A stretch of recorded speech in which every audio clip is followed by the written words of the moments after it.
정희산 전 소개드립니다. 예, 박수로 환영해 주시기 바랍니다.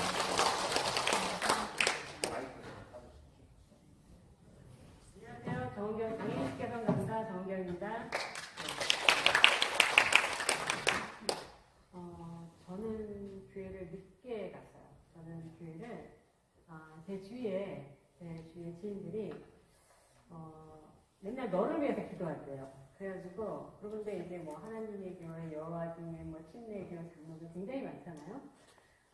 그래서 너를 위해서 기도한다는데 그분들이 이제 와서 그래 고마워 이제 그렇게 얘기하고 왜 교회를 안 가냐면 별로 교회에 대한 인식들이 별로 좋지 않았어요. 그러니까 그래서 막 그렇게 여럿이 앉아서 얘기하면 좀 그래서 난 교회 안 가고 다시 태어나도 절에 갈 거야. 어차피 저는 이제 불교 집안이에요. 친가고 외가고 다 불교 집안이라 제가 그렇게 얘기를 했어요. 그랬더니 그래서 난 교회를 절대 가지 않겠다. 난 이제 그렇게 딱 마음을 먹고 있었는데 제가 이제 저는 천안 사람이 아니에요. 제가 이제 2021년도에 천안 인생극장이라는 이제 그곳에 이제 취업을 해서 이제 오게 되었고 이제 거기서 이제 지금 저희 목사님이 저희 인생극장에 이제 영화를 보러 오셨어요.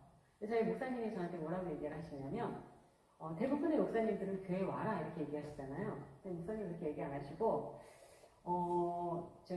너 저 베슬레헴 정팀장 너 베슬레헴 성경은 한번 읽고 가야 되지 않겠냐 이렇게 얘기하시더라고요. 근데 사실은 저는 성경을 읽어보고 싶었어요. 왠지 제 마음에 성경을 읽어보고 싶은데 제가 교회에 대한 그렇게 인상이 별로 좋지 않았고 왜 다들 그러잖아요. 예수 믿고 천국 가라. 근데 저렇게 나쁜 짓을 하는데 예수 믿고 무슨 천국을 가?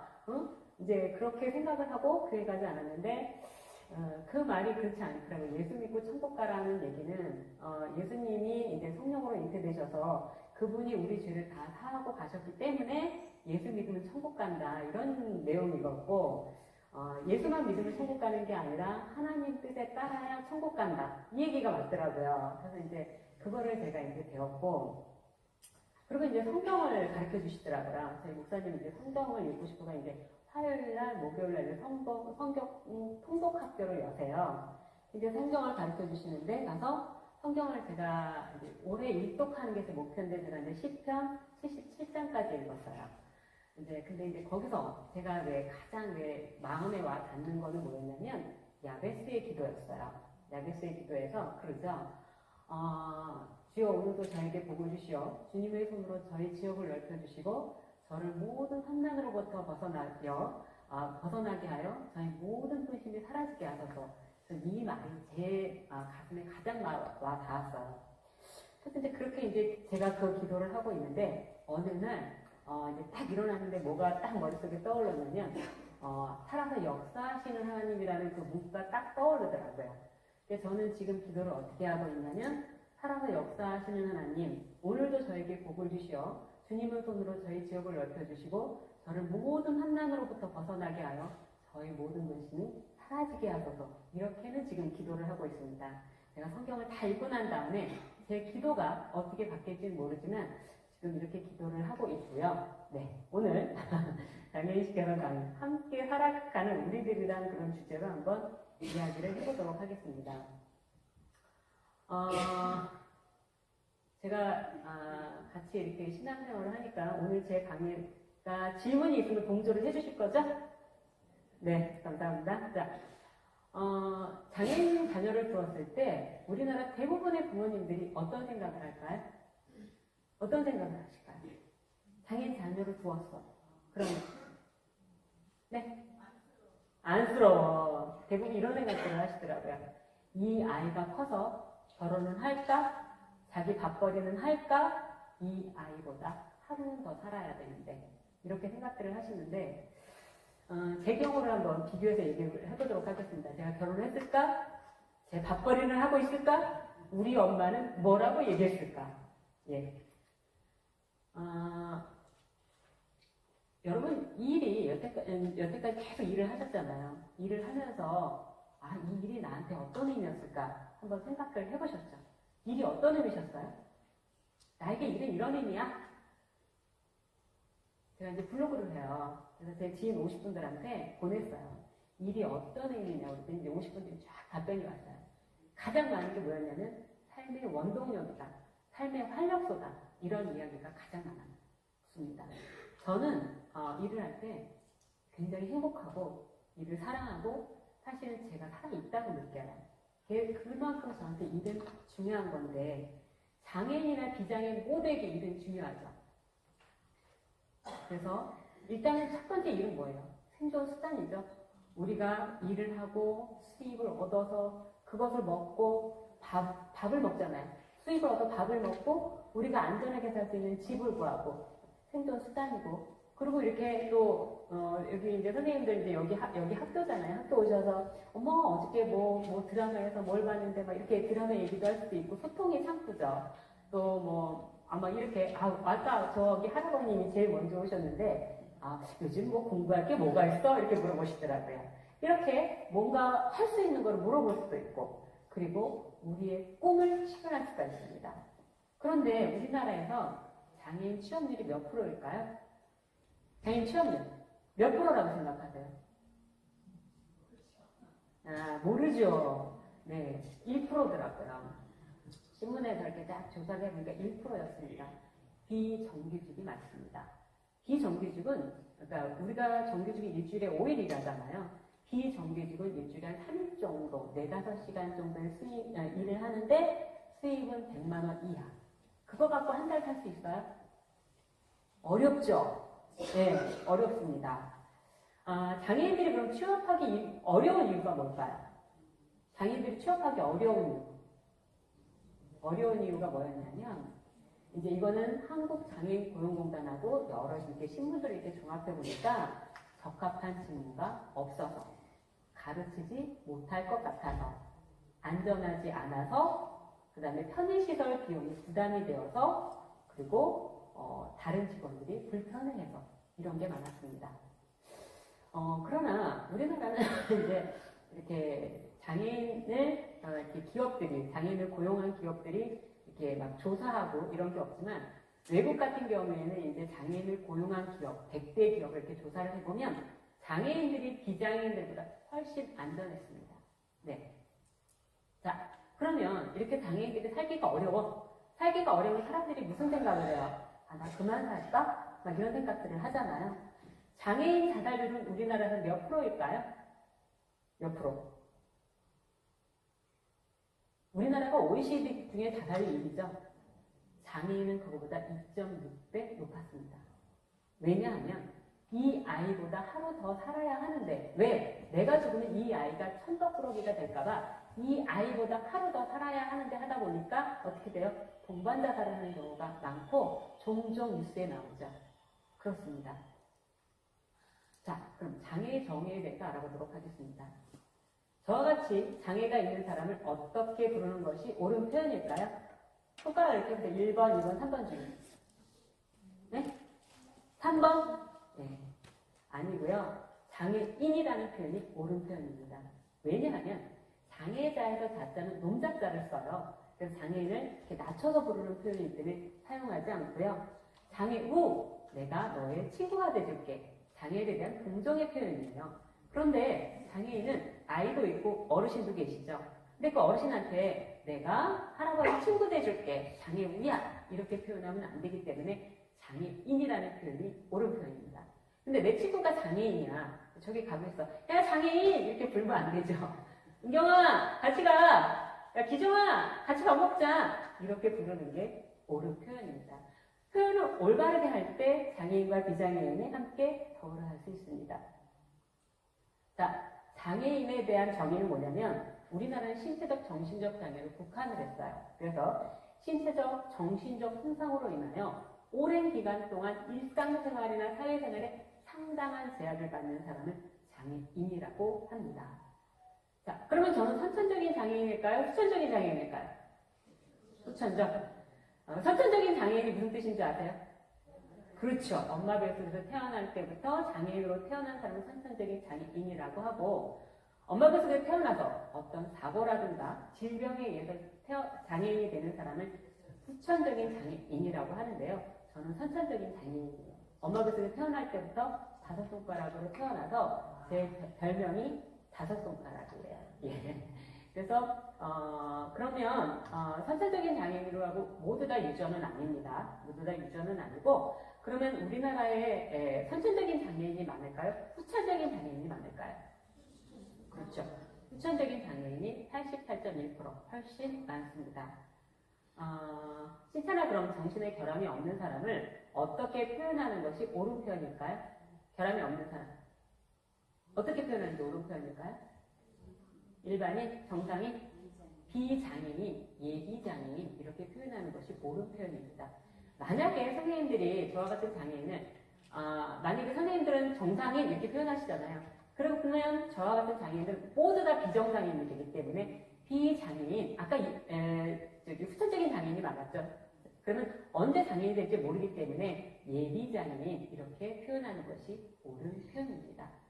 두 번째 장애 이해학인데 제가 볼 때는 장애에 대한 이해를 하는 게 장애인과 비장애인이 더불어 살 수 있는 가장 좋은 거라고 생각을 합니다. 외국 같은 경우에는 장애인을 많이 볼 수 있죠. 우리나라는 장애인을 많이 못 보니까 그거에 대해서 이해를 못하고 또 외국은 이제 같이 공부하니까 그런데 이제 우리나라는 장애인하고 공부하면 큰일 나죠. 네. 이제 그런 이야기 한번 해보도록 하겠습니다.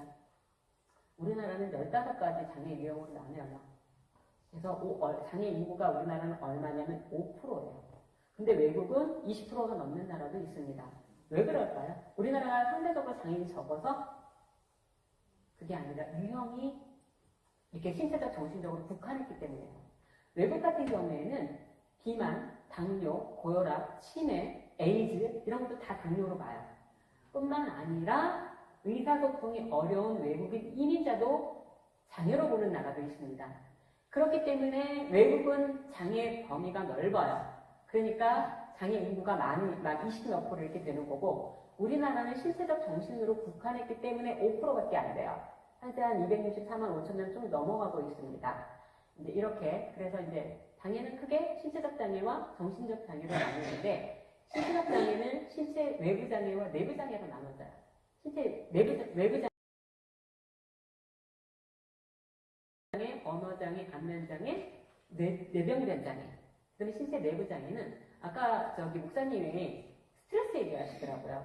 저는 27년간 의료 비통이 있었어요. 제가 물리치료를 했고 5손가락으로 근데 이제 제가 이렇게 환자들이 27년간 이렇게 쭉 보니까 스트레스에 의해서 내부 장애는 많이 생기는 것 같습니다. 간, 위, 호흡기, 이런 장애, 심장, 그다음에 대장 이런 장애 요즘에 대장암 이런 거 많잖아요. 장요로 장애, 그다음에 뇌전증 이런 이제 장애들이 있는데 우리가 원시인이 우리 조상이죠. 원시 시대 스트레스는 뭐가 있어요? 원시 시대 스트레스. 원시 시대에는 호랑이를 때려잡느냐, 호랑이를 피해서 도망가느냐 두 가지 스트레스밖에 없어요. 그렇죠? 그러면 호랑이를 때려잡든 호랑이를 피해서 도망가든 스트레스가 받으면 뭐가 생기냐면 다량의 에너지가 생겨요. 그거를 피해서 도망가야 되니까. 우리 인체는 그렇게 만들어진 거예요. 근데 요즘에는 가만히 앉아서 스트레스 받죠. 직장에 갔는데 상사가 미워 죽겠어 진짜. 저 어떻게 하면 좋아. 이렇게 하다 보면 스트레스를 쌓여서 이제 다량의 에너지를 생겼는데 이 생긴 에너지가 소모되지 않으면서 다 뭘로 변해요? 지방으로 변합니다. 지방으로 변하면 이만한 혈관이 요만한 혈관으로 변하면서 고혈압, 당뇨 여러 가지가 생길 수 있는 거죠. 그런 거 이제 이에서 내부 장애가 생길 수 있는데 그래서 이제 간암이 생기는 거는 C형 간염 바이러스라든가 C형 간염 바이러스가 있으면 생길 수 있잖아요. 근데 스트레스에 의해서 갑자기 간경화로 사망하는 경우가 있습니다. 그러니까 제 지인 중에 이제 얼마 전에 이제 사망을 해서 이제 제가 장례식장을 갔는데 정년 퇴임을 하고 갑작스럽게 스트레스를 받아서 그런 바이러스가 없었는데도 불구하고 그렇더라고요. 그러니까 아까 목사님 말대로 스트레스를 즐기는 게 중요할 것 같습니다. 자, 정신적 장애는 이제 발달 장애와 정신 장애로 나눠져요. 정신 장애는 우울증, 조현병 이렇게 생기는데 우울증 굉장히 심각합니다. 우울증이 생기면 이런 환자들은 침대에서 일어나지를 못해요. 그래서 막 오늘 밝았던 사람이 갑작스럽게 내일 우울증 오는 경우도 있더라고요. 그래서 진짜 하나님한테 기도를 열심히 하는 게 중요할 것 같고 자, 일단 정신장애는 이제 그렇게 있어요. 그 다음에 요즘에 자폐성 장애가 증가하고 있어요. 자폐성 장애는 그러니까 발달장애가 증가하고 있는데 발달장애는 지적장애와 자폐성 장애가 나눠져요. 지적장애 IQ가 몇인 줄 아세요? 지적장애 IQ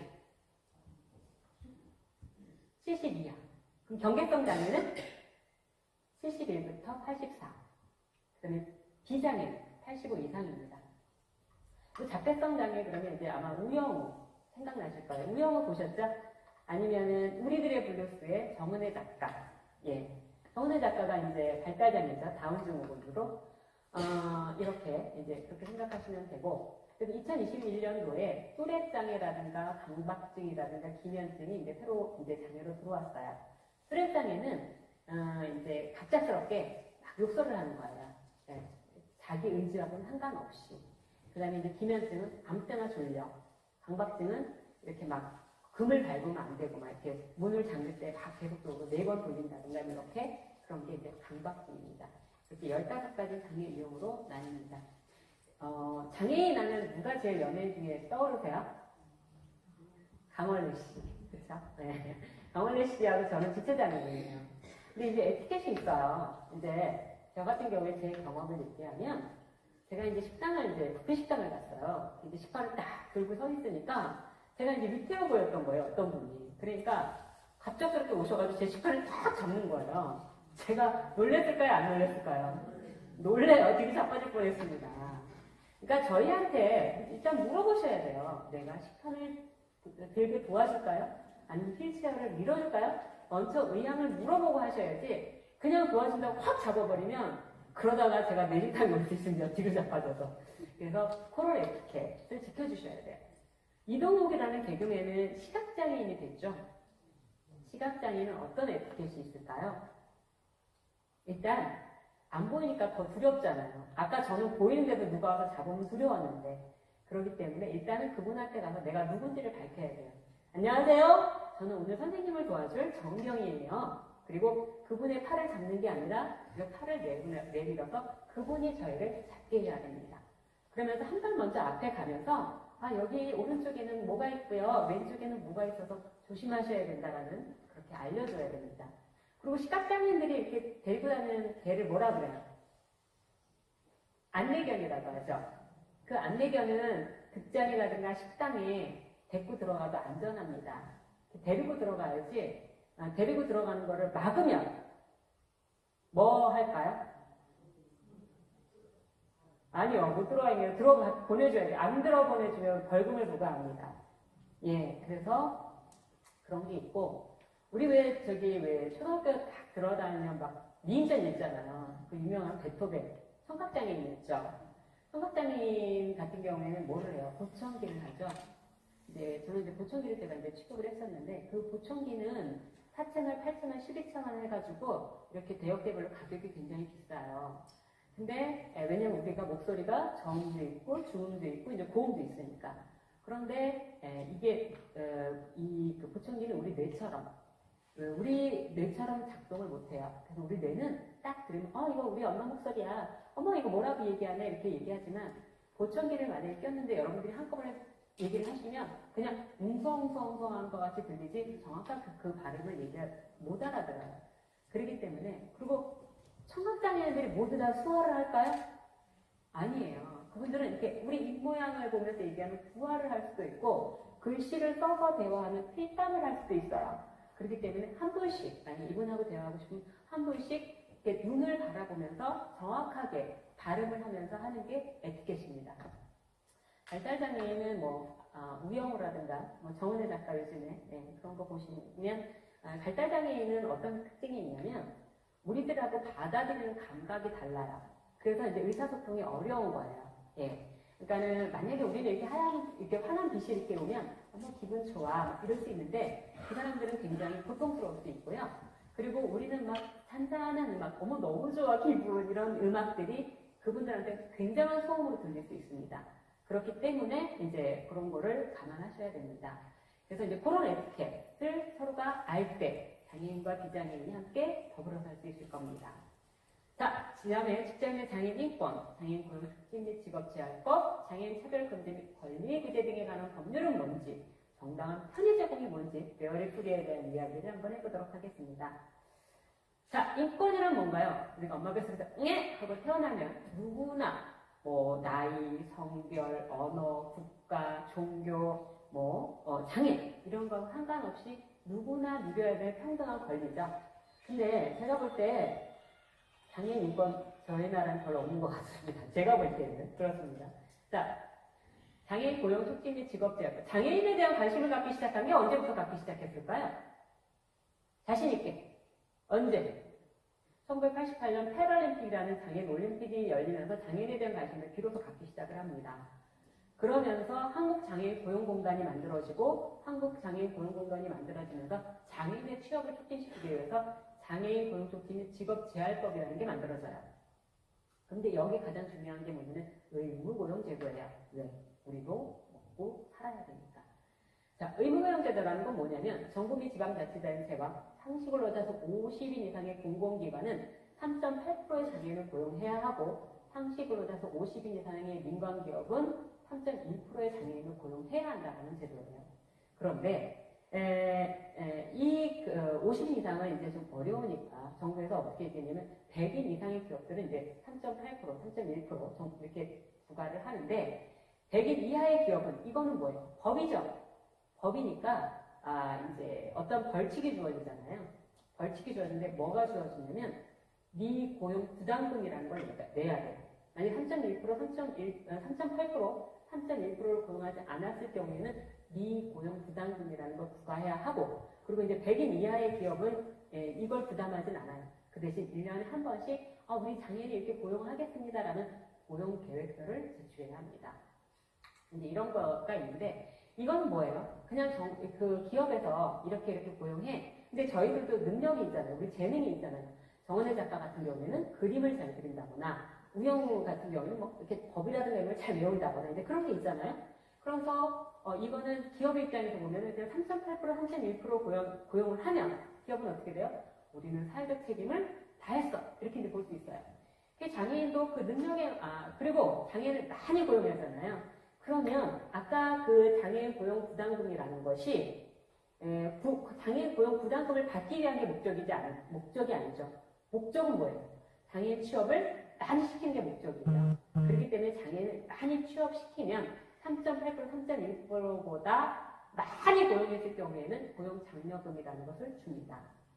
근데 이제 그 장애인의 재능에 맞게 장애인을 고용하기 위해서 만들어진 법이 뭐냐면 장애인 차별금지 및 권리부재 등에 관한 법률이에요. 굉장히 길죠? 예를 들어서 세 글자로 뭐라고 할까요? 세 글자.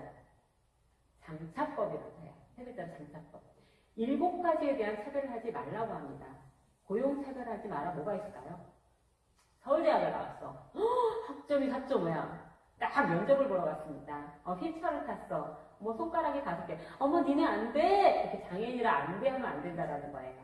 그러니까 우리가 벽돌을 나른다거나 이렇게 힘을 쓰는 일이 아닌데도 불구하고 가만히 앉아서 사무직인데도 불구하고 서울대학을 나온 4.5학점인데 장애인이라 안 돼? 이거는 안 된다라는 거죠. 그래서 고용차별을 하지 말아라 이거고, 교육차별을 하지 말아라 대표적인 얘기가 뭐가 있냐면 2017년도에 서진학교 사건 아세요 혹시? 나 서진학교 사건 알아 하시는 분?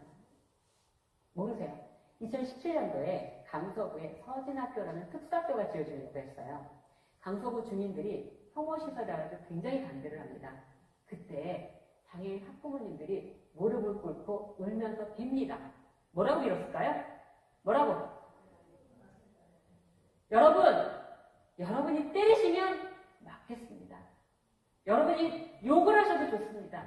그런데 여러분, 우리 아이들이 학교는 가야 하지 않습니까? 교육은 받아야 하지 않겠습니까? 이렇게 빌었고, 그게 SNS를 통해서 전국으로 퍼져나갑니다. 그러면서 막 시민들이 항의를 하니까 결국은 2020년도에 그 학교는 지어지고 지금 아이들은 잘 다니고 있습니다.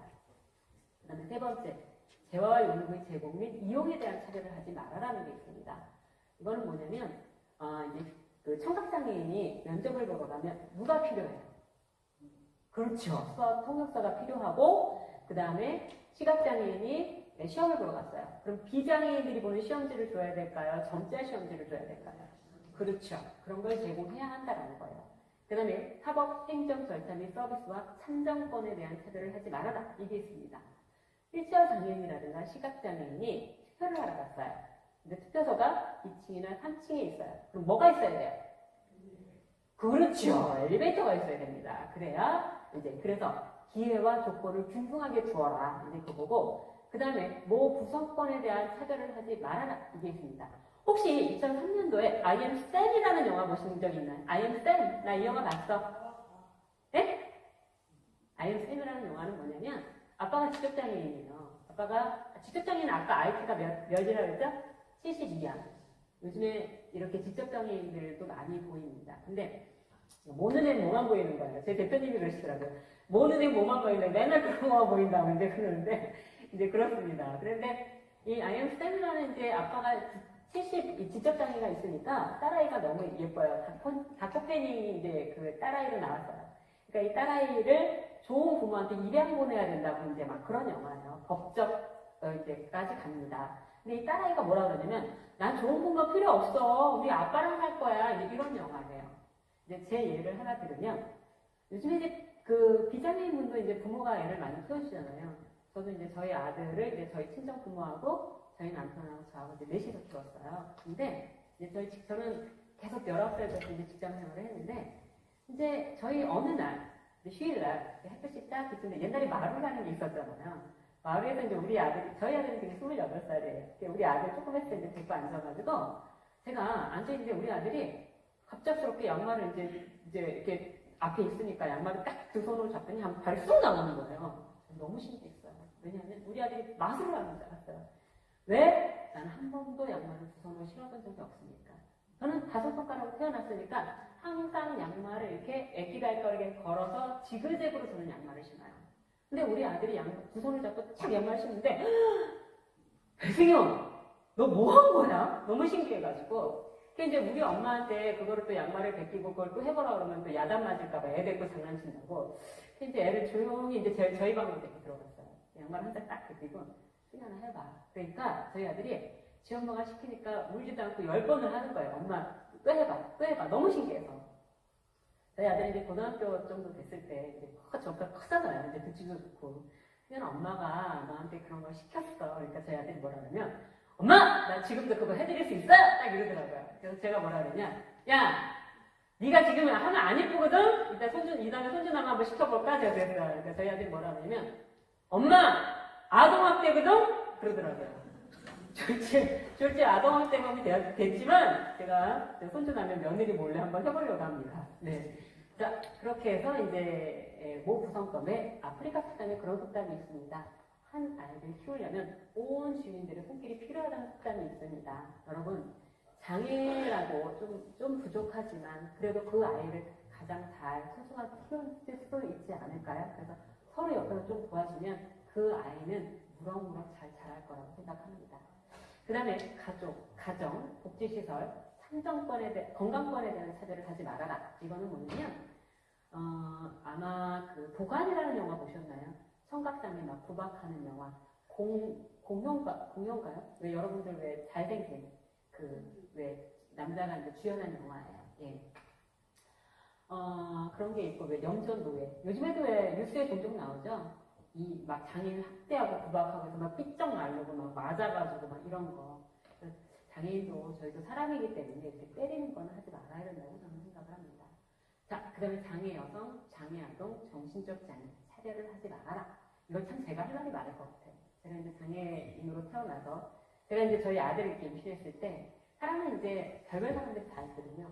저는 들을 말, 못 들을 말 다 듣고 살았어요. 그런데 누군가 이제 환자가 와서 이제 저한테 딱 그러더라고요. 이제 저희 아들을 임신했을 때는 물리치료실에 근무할 때예요. 너무 딱 오시더니 병신이 무슨 애를 낳아 지 몸이나 잘 감싸고 살지 이러시더라고요. 어떨 때는 정말 굉장히 화가 납니다. 어떨 때는 정말 도깨비 감투를 쓰고 가서 흠씩 해주고 싶을 때도 많습니다.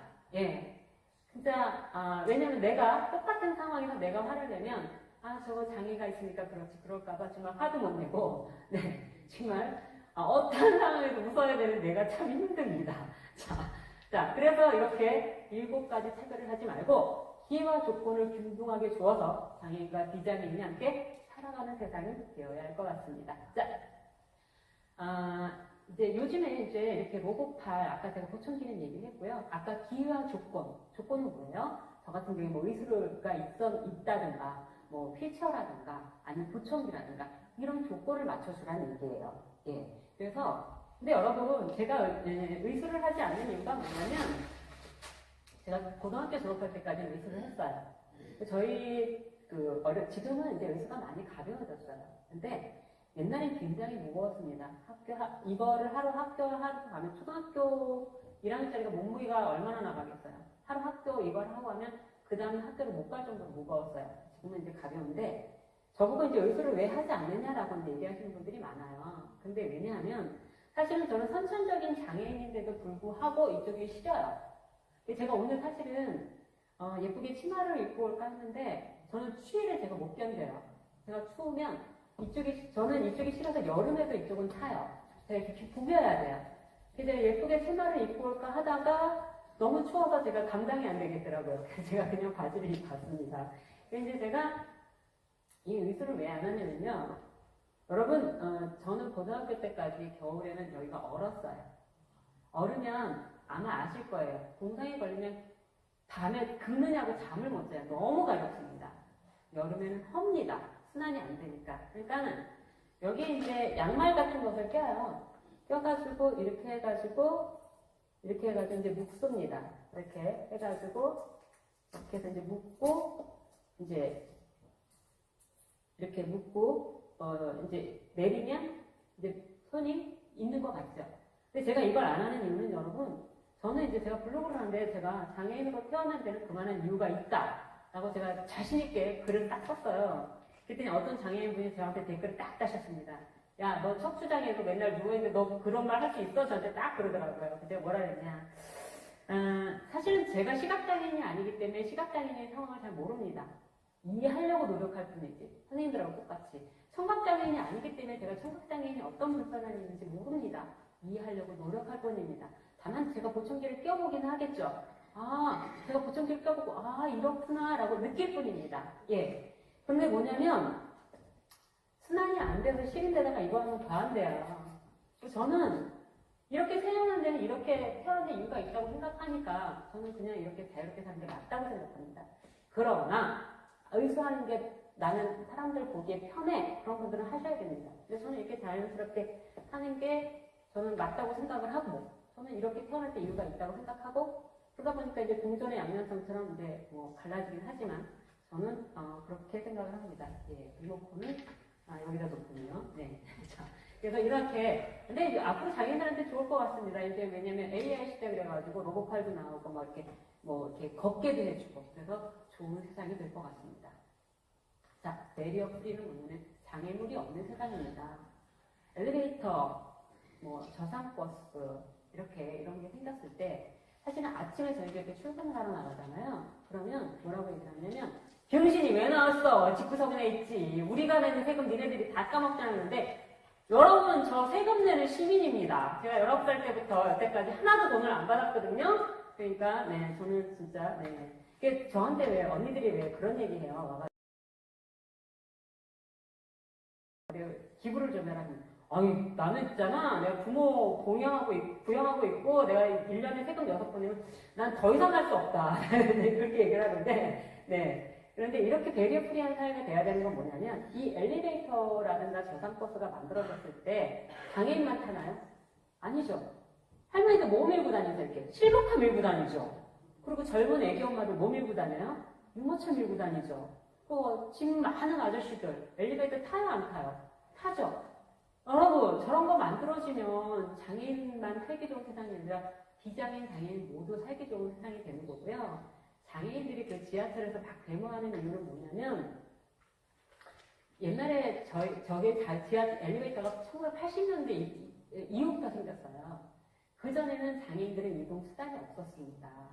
탈 게 뭐밖에 없었냐? 택시밖에 없었어요. 그래서 장애인들이 공부를 많이 못한 거예요. 예, 그래서 왜 장애인들한테 무식하다는 얘기를 하시는데 저희들이 이제 그런 상황이 그래서 그래요. 택시는 또 뭐라 그래요? 재수 없으니까 안 켜주죠. 예. 그런 게 있었고, 그래서 이렇게 턱이 없는, 장애물이 없는 세상이 된다라는 거는 장애인, 비장애인 모두 다 살기 좋은 세상이 되니까 이런 세상 되어야 되고요. 이제 요즘에 제가 아까 직업이 있느냐? 네, 직업이 있습니다. 제가 항상 감사한 게 뭐냐면 저는 교회를 다니기 전이나 후나 항상 감사했어요. 왜냐하면 장애인들 생활이 굉장히 열악하다는 걸 알았는데 저는 한 번도 취업에 실패한 적이 없습니다. 그래서 제가 항상 감사하는 이유가 저는 직업이 있었고 굉장히 뭐 이렇게 저희 때는 이렇게 면접을 보러 이렇게 갖고 뭐 전화를 하잖아요. 어쨌든 한 번도 제가 뭐 실패한 적이 없어서 되게 감사하게 생각하고 요즘 이제 본캐와 부캐 시대잖아요. 저희 본캐는 장애인식 개선 강사고요. 저희 부캐는 소셜라이브 방송 협동조합 이사장이면서 하나님생극장 팀장, 동계부여 강사, 라이브 캐스터로 활동하고 있습니다. 제 이야기 갖고 한번 해보도록 하겠습니다. 저희 3살 때 사진이에요. 저는 제가 그랬죠. 장애인을 많이 볼 수 없다, 우리나라가. 그런 이유는 뭐냐면, 저 때는 더 많이 볼 수 없었어요. 왜냐면 아까처럼 이동 수단이 없었어요. 뭐 이렇게 뭐 휠체어라든가 저상버스라든가 엘리베이터 이런 거 없었어요. 그리고 저희 때는 제가 제2의 베이비붐 세대예요. 1970년생이니까. 그런데 그때는 장애인을 집안에 수치라고 여겼어요. 집 밖에 잘 내보내지 않았어요. 그러니까 저희 때가 얼마나 아이들이 많았냐면 예를 들면 한 반에 70명 이상 됐어요. 오전 오후반이 있었고 할머니가 맞아 그러시면 맞아 오전 오후반이 있었고 15, 16반이 있었어요. 그러니까 애들은 굉장히 많았는데 제가 고등학교를 졸업할 때까지 장애인을 하나도 못 봤습니다. 그만큼 장애인들은 배움의 기회가 적었습니다. 그래서 이렇게 이제 3살 때 이렇게 나가잖아요. 엄마가 결혼해서 4년 만에 낳기 때문에 굉장히 귀한 딸이에요. 그런데 나가면 애들이 자기네는 10손가락인데 저는 5손가락이니까 아이들이 무조건 때렸습니다. 무조건 맞았습니다. 무조건 맞고 이렇게 엄마가 이렇게 예쁘게 이렇게 머리를 땄는데 뭐 머리 잡아 땡기니까 삐는 어디 간 데 없고 연탄을 빼던 시절인데 왜 이렇게 연탄대를 뒤집어 씌우는지. 그러면 애가 그 짓보를 하고 금방 들어가는 거예요. 엥 하고 들어가면 엄마 입장에서 보면 화가 나죠. 어떤 엄마가 화가 안 나겠어요. 그러니까 아주 엄마가 화를 좀 내곤 했는데 또 옛날에 대식구가 살았죠. 저희 집도 이모, 외삼촌 둘, 작은아버지, 엄마, 아버지 거기서 이제 시골에서 사촌 언니들까지 올라오는 한 10식구가 살았던 것 같아요. 버거버거하게. 그렇게 이제 살았는데 저희 아버지는 착한 스타일이에요. 저희 아버지는 때리면 맞을 정도로 진짜 맞은 건 아니고 그게 착한 스타일. 근데 저희 작은아버지는 한장한 스타일이에요. 저희 작은아버지는 절대 지구는 못 살아요. 그러니까 하나밖에 없는 조카가 매일 맞고 다니니까 어느 날부터 저희 작은아버지가 데리고 싸움의 기술을 가르치기 시작을 합니다. 이게 왜 요즘에 식당계 3년이면 뭐를 끓인다? 라면을 끓인다고 했죠. 제가 딱 어느 날 나가서 그 많은 아이들을 다 상대할 수는 없잖아요. 짱인 아이의 귀를 물어가지고 피를 내렸다. 애가 난리가 났어요. 피를 봤으니까. 난리가 났는데 왜 옛날에 왜 좁은 골목에 이렇게 집들이 있었잖아요. 그러니까 이제 엄마들이 다 뛰쳐나온 거예요. 네, 엄마들이 애가 우니까 누구 얘기가 막 나오는데 그의 엄마가 참 현명하셨던 분이셨어요. 그 엄마 뭐라 그러면 잘 됐다 잘 됐다 있냐나 네가 맨날 있냐나 왜 등신이라고 놀리고 때리고 그렇게 연탄재를 뒤집어 씌우더니 잘 됐네. 이제 이러면서 싸움은 무마가 되고 아이들은 평정이 됩니다. 다 친구가 되는 거예요. 왜? 자기도 그렇게 될까봐. 맞을까봐 나한테 이제. 그래서 친구가 됩니다. 자, 이렇게 어렸을 때부터 지금까지 50이 넘은 지금까지 제가 가장 많이 듣는 말이 뭘까요? 저를 딱 처음 해보시면 뭐라고 할까요? 뭐라고 하실 것 같아요? 저 딱 처음 해보면 아니죠. 뭐라 그러냐? 어렸을 때부터 저렇게 이제 애들이 딱 이렇게 나가면 어르신들이 뭐라면 딱 저를 딱 지금도 저 처음 보시면 혀를 차십니다. 혀를 차시면서 에휴 얼굴은 이쁜데 이렇게 하면서 결혼 정년기 전에는 뭐라 그래요? 부모는 이렇게 물어봅니다. 결혼기 정년기 이후에는 결혼은 이렇게 물어봅니다. 결혼했다고 하면 뭐라 그래요? 그 다음 말이 애는 낳냐고 물어봐요. 그래서 아들 낳았어요. 야 그 애는 장애인이 아니냐고 물어봅니다. 또 그 다음에 또 뭐라 그래요? 야 너 바보나냐? 야 너 빨라면 어떻게 했니? 뭐 이런 게 이제 이어집니다. 어쨌든 제가 조만할 때부터 또 그 다음에 뭐가 이어져요? 조상이 어땠느니 부모가 어땠느니 뭐 이런 말씀들이 쫙 이어지십니다. 그래서 제가 그때부터 이제 생각한 게 뭐냐면 사람들은 장애인에 대한 인식이 별로 좋지 않구나라는 걸 제가 좀 일찍 깨달아요. 제가 그러면서 장애인을 하면 따르는 4가지가 있더라고요. 아까 장애인들이 왜 공부를, 그래서 요즘에도 이렇게 유튜브 보면 초등학교밖에 안 나온 장애인들도 있고 그래요. 젊은데도 불구하고. 왜냐면 이동이 원활하지 않기 때문에. 그런데 장애인 하면 따라오는 4가지가 뭐냐면 4가지예요. 이거에 대해서 나는 장애인은 무식하지 않아! 장애인은 못 살지 않아! 장애인은 더럽지 않아! 장애인은 불쌍하지 않아라고 외치고 싶었습니다. 그래서 제가 어떻게 했을까요? 초등학교 1학년에 한 번 다 경험했잖아요. 내가 3살 때 나가서 딱 짱을 하나 잡아가지고, 그래서 제가 초등학교 이제 요만한 게 이제 딱, 저희 때는 이렇게 코를 많이 이렇게 손수건을 달아줬어요. 그죠? 엄마들이. 그래서 콘서트 가방을 탁 학교에 갔을 때, 누구든지 나를 건드리면 죽어! 그만두지 않고, 뭐, 이제 이러고 딱 갔어요. 근데 그게 3살 버릇이 어디까지 간다고? 지금도 있어. 지금도 이제 만약에 내가 너무 당당해, 또 병실에 눌러버릴까 그러면, 너 나한테 죽어. 막 이렇게 눈빛이 내가 나가는 걸 저도 느껴요. 근데 그게 왜냐하면 그렇지 이 사회는 좀 그런 것 같더라고요. 그래가지고 이제 어렸을 때 이제 그게 생긴 거예요. 그렇게 마음을 먹고 가서 그런지. 근데 한쪽 마음에 또 그렇게 마음을 먹었어요. 한쪽에는 누구든지 날 건드리는 진짜 죽여버릴까. 이탄사건 공사판이 이러면 한쪽에는 어떤 마음을 먹고 가요? 누구든지 나한테 잘해주면 정말 잘해줄 거야. 이 마음 먹고 학교를 갔습니다. 그래서 그런지 누구든 저를 안 건드리는 거예요. 안 건드렸고 제가 아까 고등학교 때까지 장애인을 못 봤다고 그랬잖아요. 장애인을 보지를 못하는데 한 명 장애인 아이가 있었어요. 그러니까 저희가 많았잖아요. 그러니까 오전까지 그 아이 얼굴도 못 봤는데 그 왜 아침에 우리 학교가 왜 방송하잖아요. 뭐 오늘 뭐 한 아이들 막 이렇게. 근데 매일 장애인 아이가 그 아이는 남자아이였던 것 같아요. 매일 그 아이를 떼지 말라는 방송이 나오다가 그 아이는 4학년 때고 5학년 때가 결국은 중퇴를 합니다. 그 아이 때문에 한동안 마음이 아팠습니다. 왜? 나도 어쩌면 내가 한 번의 경험이 없었다면 그렇게 될 수 있었습니까? 그리고 저희 때는 지금은 어떤 콘텐츠만 있으면 성공할 수도 있지만 저희 때는 학교를 안 나오면 뭐가 돼요? 아무것도 쓸모없는 인간이라는 그런 생각들이 많았잖아요. 그래서 그 아이에 대한 죄책감이 나 하나도 저기 한데 그 아이를 도와주지 못한 죄책감을 저는 천안 인생극장이 올 때까지 갖고 있었어요. 저희 대표님이 이렇게 저희가 강의할 수 있도록 자리를 만들어주시면서 제가 그 아이에 대한 얘기를 했고 거기서 제가 그 아이는 어딘가에서 잘 살고 있을 거야 이런 식으로 이제 하면서 좀 마음의 짐을 덜었습니다.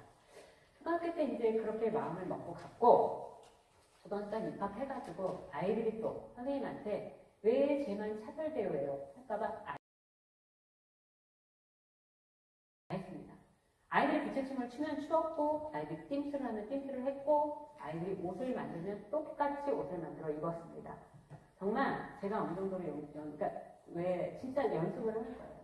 아이들이 농구를 해서 그러면 제가 진짜 아이들이 다 간 뒤에도 그 농구 연습을 해서 제가 만점을 받을 정도로 열심히 그렇게 했습니다.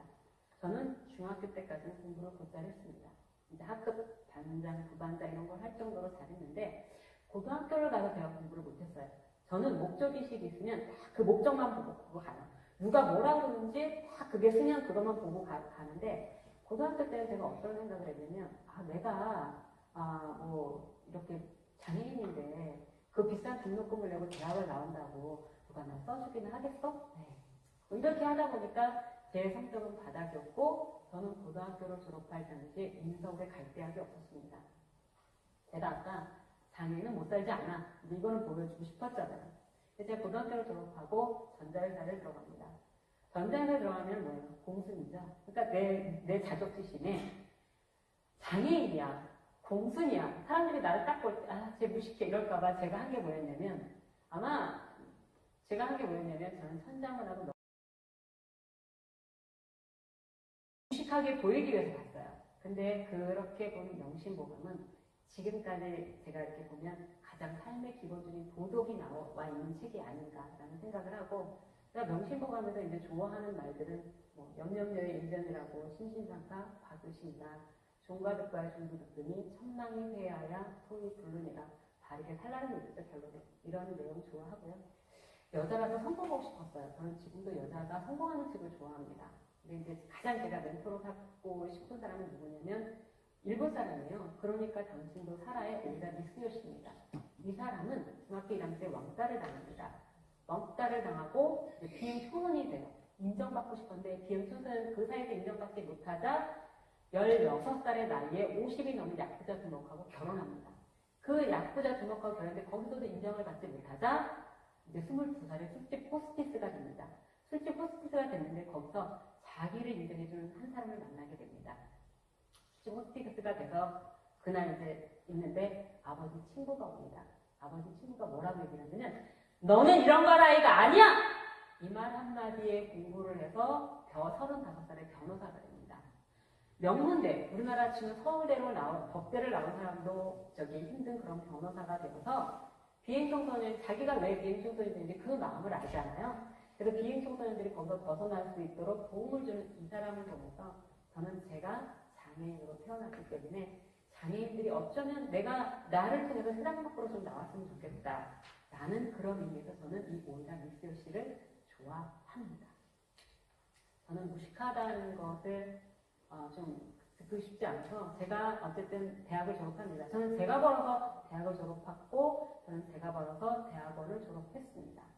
예, 그렇게 하고 2020년 1월 달에 그러니까 코로나 시대죠. 강사들이 다 집으로 들어갈 때 저는 강사가 되겠다고 시골에서 모든 것을 다 버리고 27년간 의료계통에 있던 모든 걸 다 버리고 강사가 되겠다고 서울에 딱 올라옵니다. 시골 아줌마가.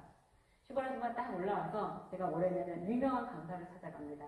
우리나라에서 이분은 강의를 1시간 하면 한 500만 원 정도 받는 그런 강사를 딱 찾아가서 제가 뭐라고 하냐 나 강사가 되게 해달라고 제가 그랬어요. 그러니까 그 사람이 뭐라고 하냐 강사가 되려면 책이 있어야 된다. 그러니까 1일 1 블로그로 해가지고 강의를 해보자 이렇게 얘기를 하더라고요. 그래서 제가 이제 690일을 1일 1 블로그를 합니다. 690일. 그런데 다행히 진짜 제가 블로그를 5개월 정도 했을 때 블로그에 대한 주제, 그 당시에 단톡방들이 많이 생겼어요. 단톡방들이 많이 생겼는데 한 단톡방에서 블로그에 대한 강의를 해달라고 그러더라고요.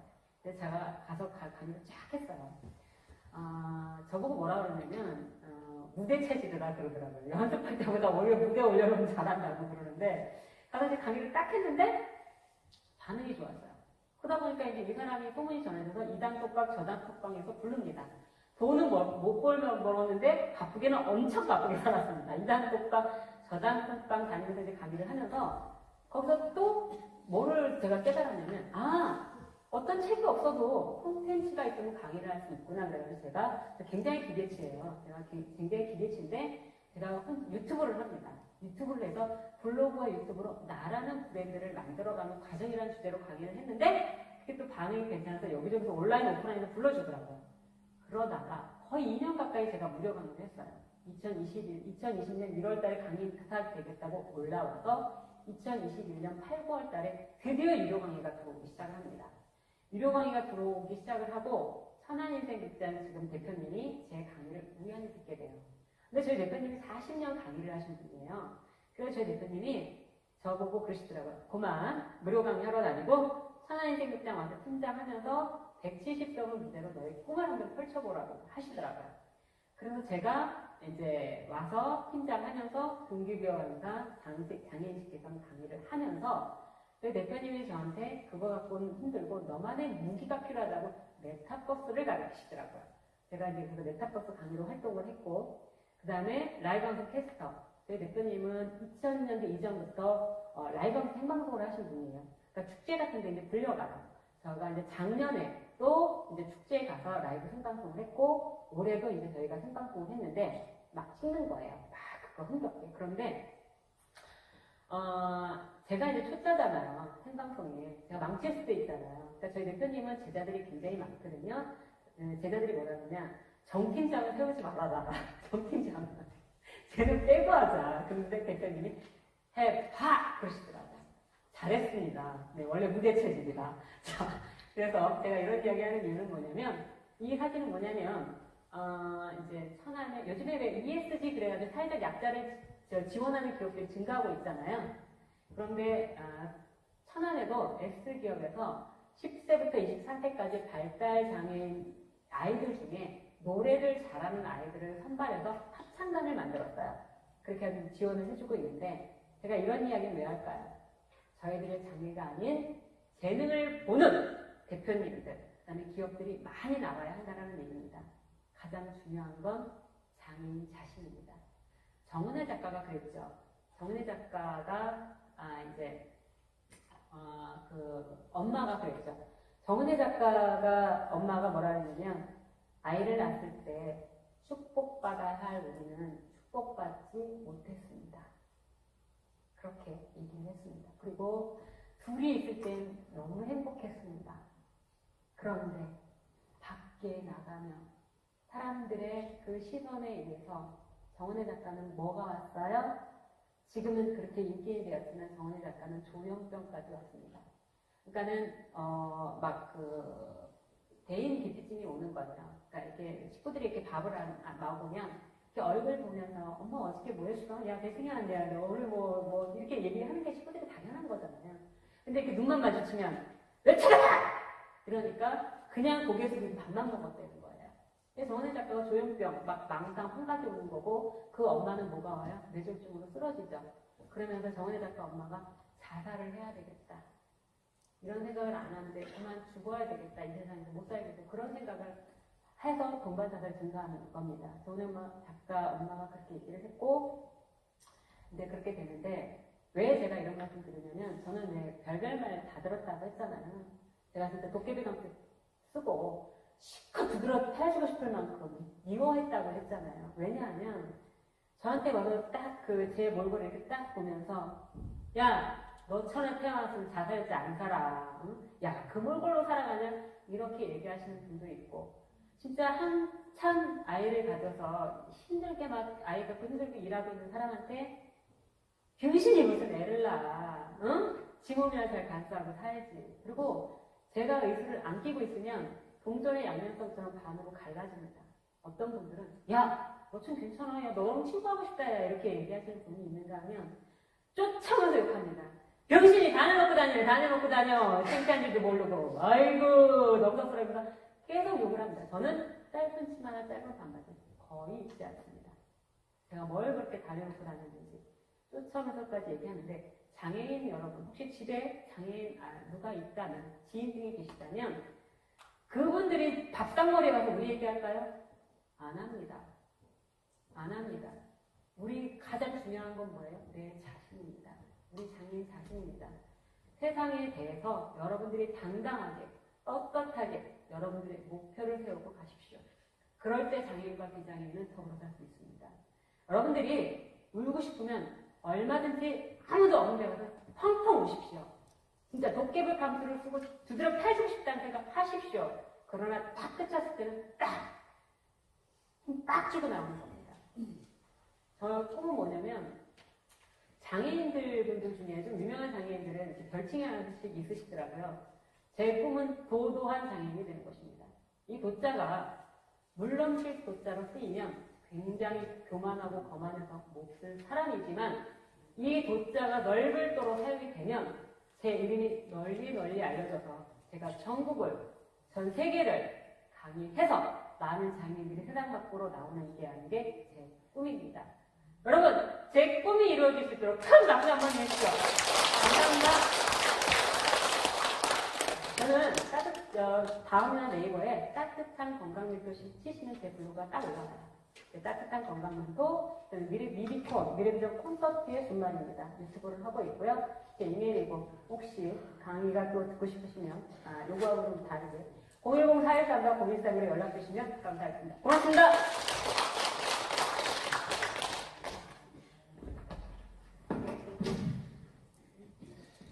예, 장애인 비장애인이 함께 더불어 살아가는 대한민국 사회가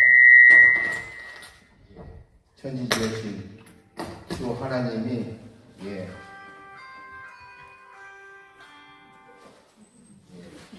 처음으로 하는 실수였습니다. 어떻게 않더라. 다시 처음부터 하겠습니다.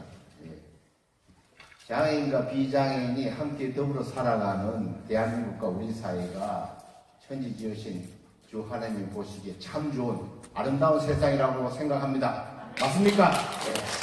오늘 좋은 강의해 주신 도도한 우리 이사장님